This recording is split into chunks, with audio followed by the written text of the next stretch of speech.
Hey everyone, welcome back. It's February 2026, and if there's one money mistake that quietly drains more bank accounts than almost anything else, it's screwing up your emergency fund.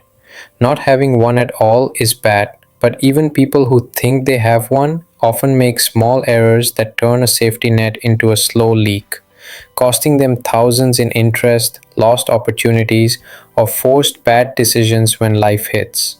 Today, we are going through the most common emergency fund mistakes people make in 2026, why they hurt so much, real numbers showing the damage, and exactly how to fix them so your money actually protects you instead of working against you. By the end, you'll have a clear checklist to audit your own setup and plug the holes before the next surprise bill or layoff arrives. Let's start with the biggest one. Mistake number one, keeping it in a traditional savings account paying almost nothing.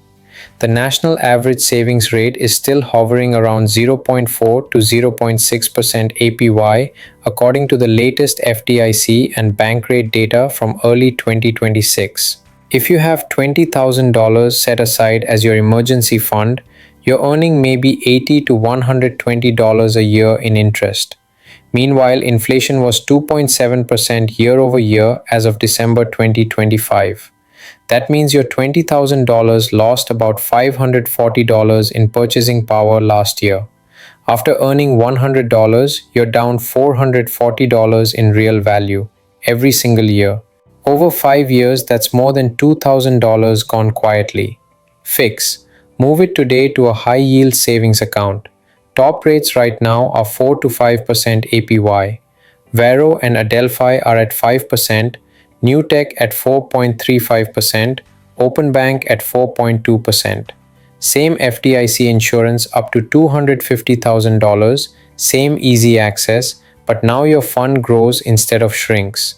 That one switch alone can save you thousands over time. Mistake number two, too small or no fund at all. Bankrate's 2026 Emergency Savings Report shows only 46% of Americans have enough to cover 3 months of expenses and just 27% hit 6 months. 24% have literally zero.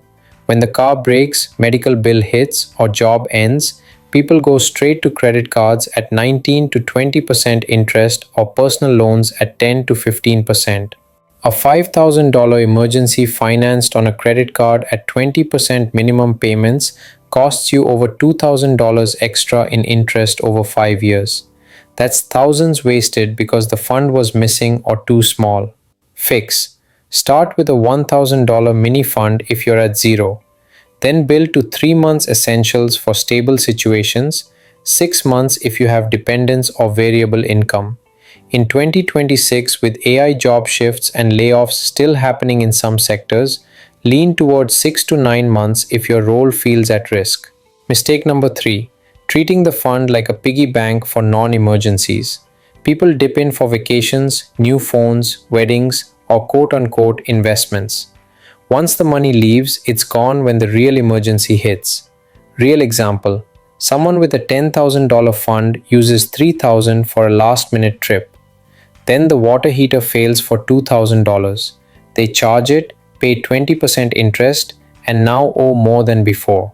Fix. Define emergency clearly: unexpected, necessary, urgent. Job loss, medical, car repair that stops you from working, home repair that makes the house unlivable. Not wants, not planned expenses. Keep the fund untouchable except for true crises. Put it in a separate account with no debit card linked if temptation is high. Mistake number 4, keeping too much cash sitting idle. Some people hoard 12 to 24 months because they're scared. In 2026, with high yield rates at 4 to 5%, that's better than zero, but anything beyond 6 to 9 months usually means missed growth. Money sitting in cash earning 4% after inflation is barely keeping up, while stocks historically return 7 to 10% long term. Over 10 years, $20,000 extra in cash instead of a low risk index fund could cost you $10 to $15,000 in lost compounding. Fix. Keep core emergency 3 to 6 months in high yield savings. Extra buffer can go to short term treasuries, money market funds, or taxable brokerage with safe ETFs if you're comfortable. Balance safety and growth. Mistake number 5. Not adjusting for inflation and rising costs. Many people set their fund years ago and never update it. Expenses rise, rent up, food up, insurance up, but the fund stays flat. A $20,000 fund from 2022 might only cover 2 months now instead of 6. Fix. Recalculate every year or when big life changes happen. Multiply current monthly essentials by your target months. Add 10 to 20% buffer for future inflation. Mistake number 6. Putting it in hard to access places. Some lock it in CDs, I bonds, or retirement accounts for slightly higher rates, but penalties or delays mean you can't get it fast when you need it most. Fix. Core emergency fund must be truly liquid, high yield savings or money market accounts with instant or next day access. Use CDs or bonds only for non emergency short term goals. Mistake number 7. Funding it with debt or credit.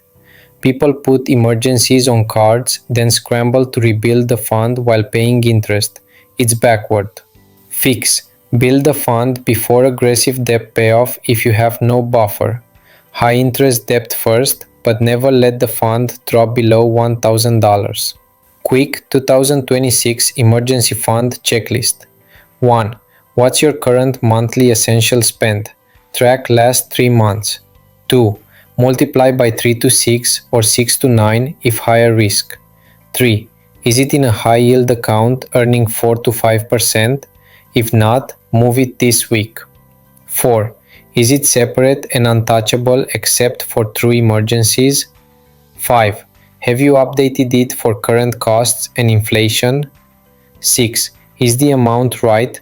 Not too small to protect you, not too big to miss growth? A well-built emergency fund isn't sexy, but it's the foundation that lets you sleep at night and avoid thousands in interest, stress, and bad decisions. If this made you check your fund today, hit like, subscribe, and comment. How many months do you have saved right now, and what's one mistake you're fixing? I read everyone. Thanks for watching. Protect your future self, build that fund right in 2026. See you next time.